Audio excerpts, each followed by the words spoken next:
de ce communiqué qui vient de nous parvenir, l'état-major général des armées informe l'opinion que, conformément à la solidarité entre les États membres de la Confédération des États du Sahel AES et en application du mécanisme de défense collective et d'assistance mutuelle de l'AES, les femmes en coordination avec les forces armées du Burkina ont débuté ce mardi 30 juillet 2024 une campagne aérienne dans le secteur de Tinzaouaten.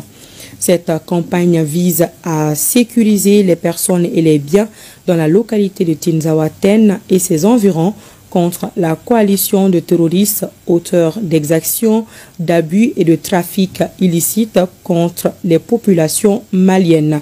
Durant cette opération, l'état-major général des armées invite la population civile dans le secteur à se tenir à distance des positions occupées par les groupes armés terroristes pour prévenir tout dommage collatéraux. Les forces armées de la Confédération AES demeurent déterminées et engagées à poursuivre leur mission régalienne de sauvegarde de l'intégrité territoriale et de la souveraineté des États confédérés. Et dans le même registre, nous vous l'annoncions hier, les femmes ont lancé une offensive dans le secteur de Tinzaouaten. Des combats violents ont eu lieu et les femmes restent déterminées pour la victoire finale. Alors, une question se pose, quels sont les enjeux de Tinzaouaten? Pour mieux comprendre la situation, nous sommes allés à la rencontre de Diadje Amasango, communicateur traditionnel. Il lance aussi un appel à la population à soutenir les femmes dans cette bataille ultime. Il est au micro de Abdoulaye Sako et de Sambou Diakité. Pourquoi le nord du Mali? Pourquoi Kidal? Pourquoi Tinzaouaten? Pourquoi Tessalit? J'ai souvent l'habitude de dire que les Maliens ne connaissent pas le Mali. Ceux qui ont l'habitude ou la chance de voyager de l'Algérie à Bamako, le soir, ils ont traversé le méridien de Greenwich.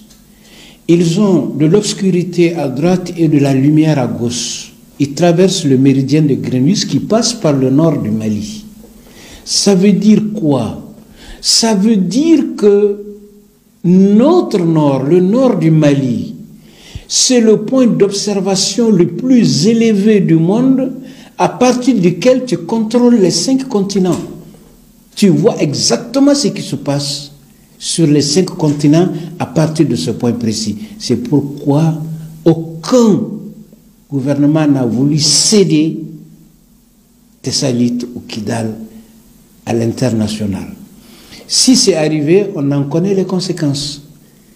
C'est à partir de ce point-là que le terrorisme mondial est distribué en Afrique et dans le reste du monde, parce qu'ils ont la possibilité de voir et de contrôler tous les mouvements à partir de cet instant. On a parlé de Kidal. Kidal est un appendice de Tinzaouaten. Et Tinzaouaten, c'est quoi? Qu'on dise que c'est le dernier bastion du terrorisme international, on n'a pas tort. Que l'on dise que c'est un point névralgique, on n'a pas tort. Seulement que le terrorisme, c'est une politique qui est conçue dans des bureaux feutrés ailleurs, et ils sont armés et équipés, et ils sont opérationnels à partir de Tinzaouaten. Mais si les installations n'existent plus à partir de Tinzaouaten, on peut dire qu'on a sonné le glas du terrorisme mondial à partir de Tinzaouaten. Dans la même logique, dernièrement, je parlais de la jeunesse, de l'appel du président de la conférence des chefs d'État de l'AES, notre colonel Assimi Goïta, en faveur de la jeunesse sous les drapeaux, mais aussi de la jeunesse combattante et laborieuse. Qui doit prendre le relais de Tinzaouaten? C'est la jeunesse du Mali et la jeunesse de l'AES. Et ici, le combat est à leur niveau. Les militaires ont fait leur part de boulot. Maintenant, la suite logique pour raffermir et consolider cette victoire, ça revient à la jeunesse. On va me dire comment et pourquoi.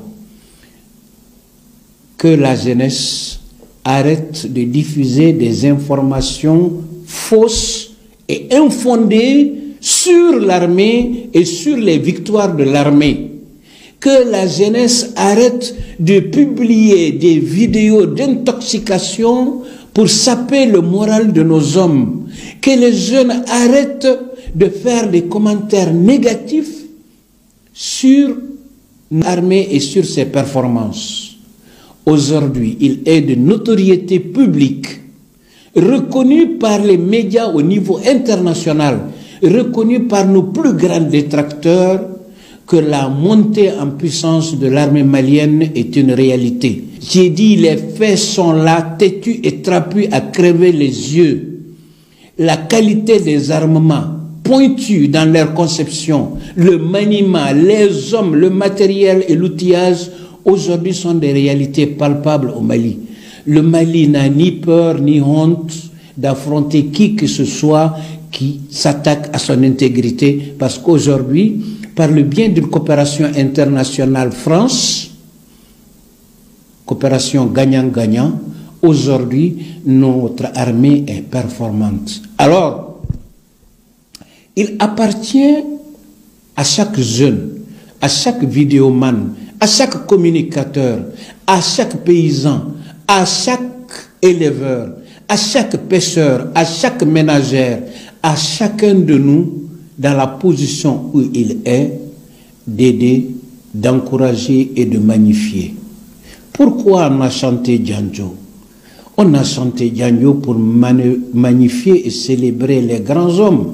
Donc l'armée est toujours l'émanation du peuple. L'armée n'est pas un arbre, l'armée n'est pas un diable. L'armée, c'est ton fils, c'est mon fils, c'est notre fils.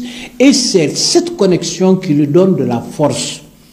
Tant que l'armée sent que le peuple est derrière lui, tant que l'armée sent que le peuple est reconnaissant de son sacrifice, elle devient plus forte, elle devient plus engagée. Ils ont reçu des communiqués de soutien aux femmes.